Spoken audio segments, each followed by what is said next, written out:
feminine ceremonies, because the men had their own ceremonies and the women held their own ceremonies, and then it was held within the larger circle, so that the two parts, the masculine and feminine, the yin yang kind of thing, was all encased in the one. It was for balance, a balance of life. Yeah. So sacred ceremonies were held here. Yeah. And how did you find out about this information? Was this something that you read in a book, or have you is that just your own kind of interpretation? Yes, it's my own interpretation. Okay. I think that's really interesting, because it's just like, I think that's what I enjoy coming to these spaces, is because it's just very imaginative, you know. I view it with my own point of view, really, and I think that's the really kind of fascinating thing about these kind of spaces, because there's no sign telling you, oh, this was built, you know, so and so ago, and it was used for this reason. You're just free to experience the place.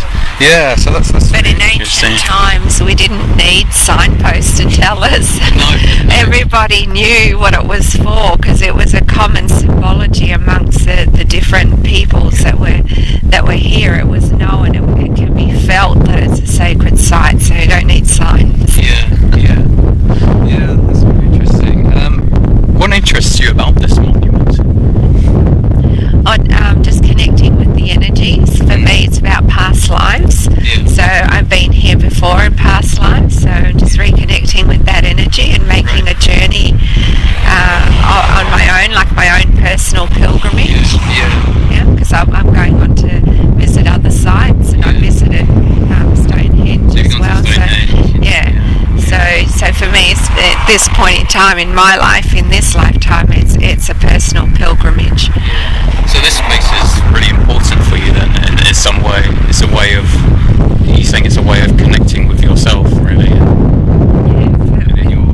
With that's been lost. Yeah, that's been forgotten. We've forgotten how to live as men and women, because we had our own parts to play, and when the two parts come together, then there's this magical act of co-creation, and this is all part of the ceremony. We've forgotten how to honour that. We've forgotten how to honour men. We've forgotten how to honour women.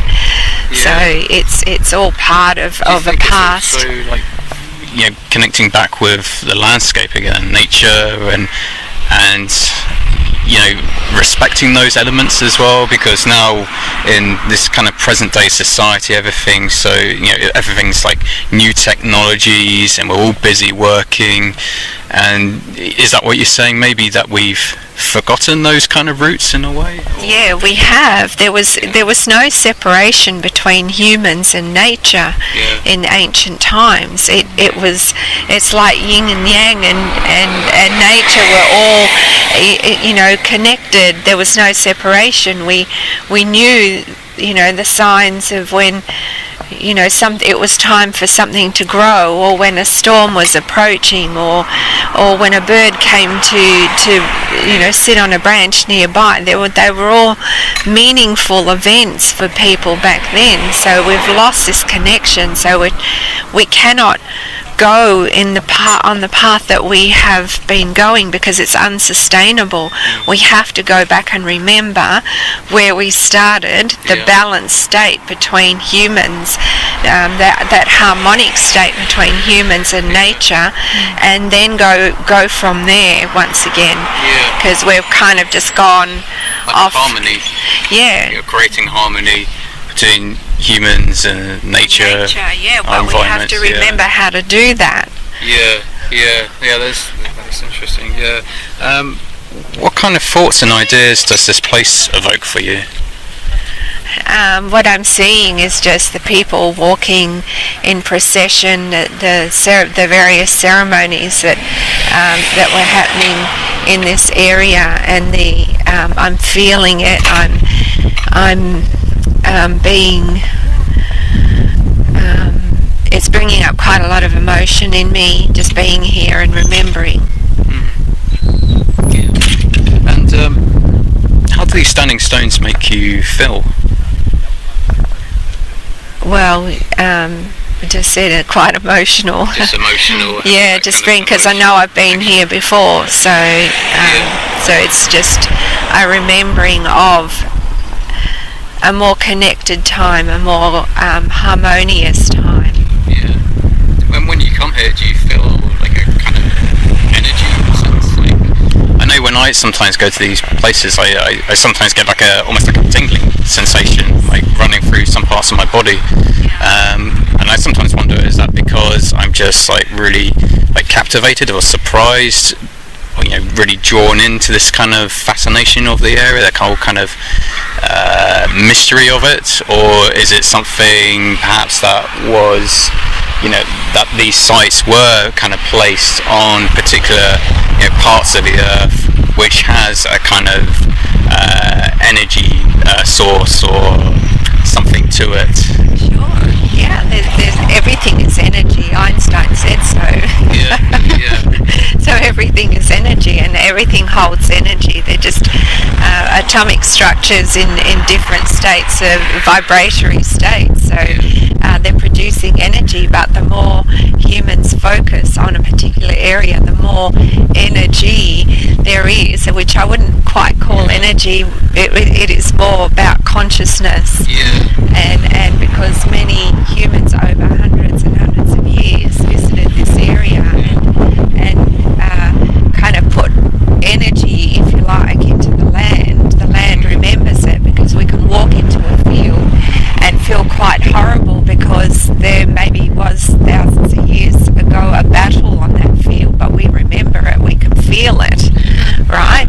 So we walk in this area and we can feel that there was reverence and respect and balance and harmony. So it's almost like you can sense that history, and the people who once lived here and interacted with this space, and they had a kind of, perhaps they had, because they had this kind of relationship to the space and had a you know, strong community, that those kind of ideas, you know, got almost like fed into the space. Yes. And became a part of the space. Yes. But walk into any church and you get the same thing, because we're doing it in the same way, but you know, we're doing the same thing but in a different way. It's a different energy, but you know, it's a place you can feel the energy of the space, and you know that people have gone there. And I mean, many churches have been built over sacred sites. Yeah. So you know, and to obliterate what was there before, and so that's why, you know, if it's like layer upon layer upon layer of human consciousness in a particular area. It's just that people are doing it differently this way, but to me the way they're doing it now is quite dysfunctional. It's not harmonic, it's not balanced. So this is more balanced. Like a modern day society, you know, how we build all these big, you know, high rises, you know, offices and, you know, anything of that kind. We don't really think about its placement, its harmony with the landscape. We just think, okay, we need to build this, we're going to build it here because it's ideal for us. Yeah, because I just purchased this piece of land. And then think about how it kind of creates a kind of harmonious type of society. Yeah. You know, everything's kind of disordered. And just one last question. Can I ask where you come from? I'm from Australia. From Australia. The accent, yeah. And are you from Australia? Are you just out here for holiday, or? Yes, I am. Yes. Yep. Oh, wow. And then you flying back soon then, or? No, I'm going. No, just a few more days here in the UK, and going on to Bath, and then after Bath, flying out to Ireland to also see some more stone circles. Wow. Yeah.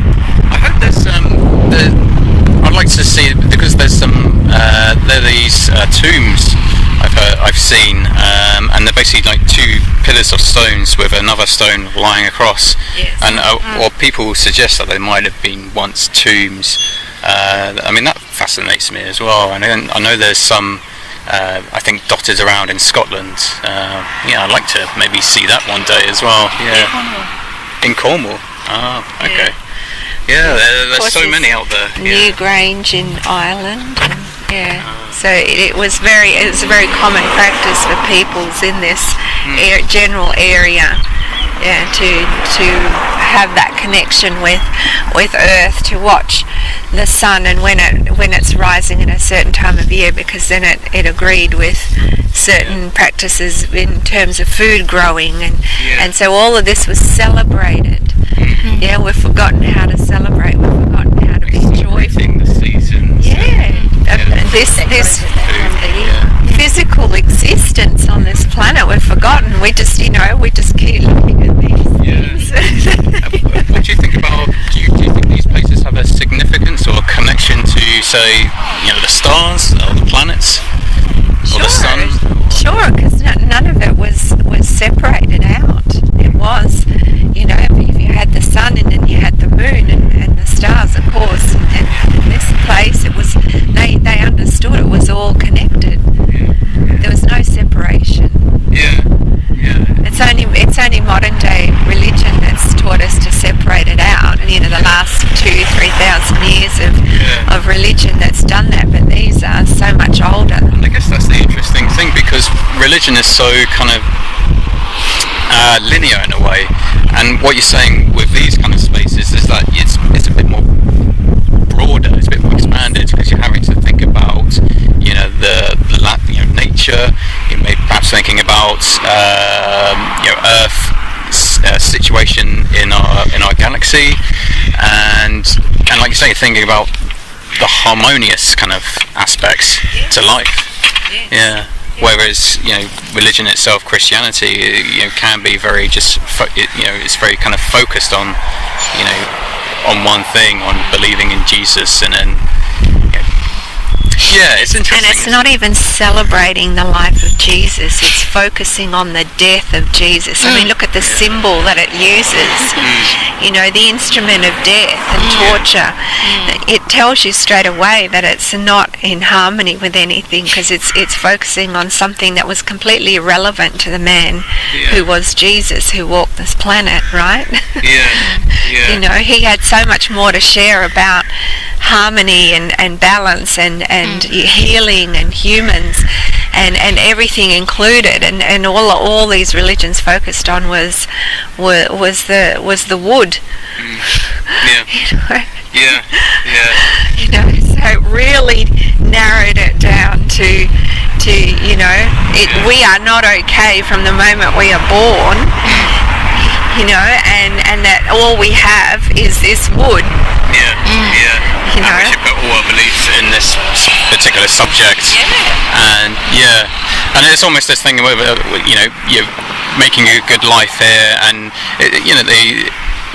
they almost use scare tactics in a way, don't they, to say, if you don't follow Jesus, then you'll go to hell. And it's fear, and fear controls humans very well. And this place is very liberating. I mean, you have to really think about that. It's all about the viewer. Okay, well, thank you very much for taking the time to answer those questions. Really appreciate it. Really appreciate it.